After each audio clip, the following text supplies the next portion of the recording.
تو وہ میں نے قصہ سنایا تھا نا اذان والا, وہ اذان والا میں نے واقعہ سنایا تھا نا, اس سے پتہ چلتا ہے کہ بیوقوف دنیا میں ہول سیل کے حساب سے موجود رہتے ہیں. میں نے یہ واقعہ بیان میں سنایا. اچھا, جن کا واقعہ ہے نا وہ آج مجھے فجر میں ملے, انہوں نے کہا مفتی صاحب آپ نے آدھا سنایا آدھا چھوڑ دیا.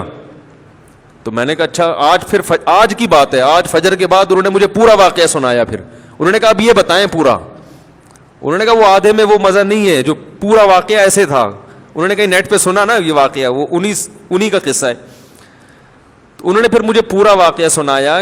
بہت سے لوگ ہیں جن کو یہ واقعے کا پتہ نہیں ہے, تو یہ واقعہ اس پر کہ بیوقوف دنیا میں ہول سیل کے حساب سے موجود رہیں گے. تو وہ کیا ہوا ہے, کہتے ہیں کہ وہ ان کے دوست کی کہیں شادی تھی, تو جو بیوقوف ٹائپ کے لوگ ہوتے ہیں نا ان کو بہت سوالات پوچھنے کا شوق ہوتا ہے کہ نکاح کے بعد کیا ہوگا اور کیا بیگم سے بات چیت کیسے شروع کرنی ہے, کیا وہ پاگل ہوتے ہیں یہ لوگ. تو یہ آ گیا ان کے پاس, ہمارے جو دوست, نام نہیں لوں گا میں, بیٹھے ہوئے ہوں گے یہاں پہ, ایسا نہ دوبارہ پٹیں دولہے کے ابا سے. پھر یہ ایک دفعہ تو پٹ چکے ہیں, دوبارہ نہ پٹیں گئی, زخم تازہ ہو جائے گا نا ان کا. تو وہ دولہا جس کی شادی تھی, رخصتی تھی رات کو, وہ آیا ان کے پاس ایسے پوچھنے پاچھنے کے لیے. تو انہوں نے بتایا کہ بھائی دیکھو, زوجہ کے پاس جانے سے پہلے اذان دینی ہے تم نے. اس کا فائدہ یہ ہوگا کہ نرینہ اولاد پیدا ہوگی صحت مند. میں نے تو صرف اتنا واقعہ سنایا تھا. انہوں نے کہا کہ پورا اس طرح ہے کہ اذان بھی کسی اونچی جگہ پہ کھڑے ہو کے دینی ہے. اذان کسی اونچی جگہ پہ کھڑے ہو کے دینی ہے, اور جب اذان شروع کر دو تو درمیان میں رکنا نہیں ہے. درمیان میں رک گئے معذور بچہ پیدا ہوگا.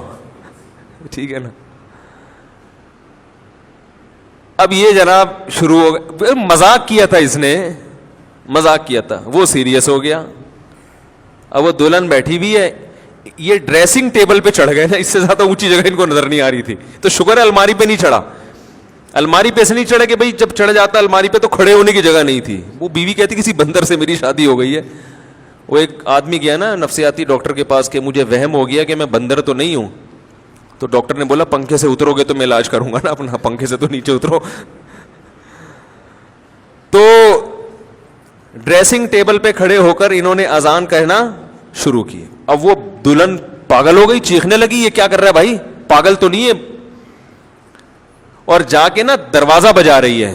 تو یہ اذان کے دوران اس کو کہہ رہے حی علی الفلاح, اس کو اشارہ کر کہ نہیں کرو.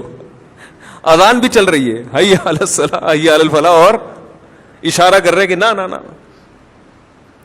وہ دروازہ کھولا, دولہا کے ابا نے, دلہن کہہ رہی اس کو دیکھو کیا ہو گیا, یہ کون ہے, پاگل ہے. بھاگ گئی, وہ ظاہر ہے بھاگنا ہی تھا اس نے, گھر چلی گئی. تو نفسیاتی پاگل ہے. تو وہ صاحب مجھے سنا رہے تھے کہ صبح دولہے کے ابا آئے, انہوں نے پہلے دولہے سے تفتیش کی نا کیا ڈرامہ ہے بھائی, تو اس نے بتایا وہ فلاں صاحب نے. تو کہہ رہے صبح آتے ہی انہوں نے گریبان سے پکڑا, بات چیت شروع کرنے سے پہلے مکے لگانا شروع کر دی. کہہ رہے میں پوچھ رہا ہوں مسئلہ کیا ہے. انہوں نے کہا یہ میرے بیٹے کو تو نے کیا سکھایا. کہتے ہیں میں نے کہا اس میں خود سینس نہیں ہے کہ جو بھی جو سکھا دے آپ سیکھ لو گے کیا.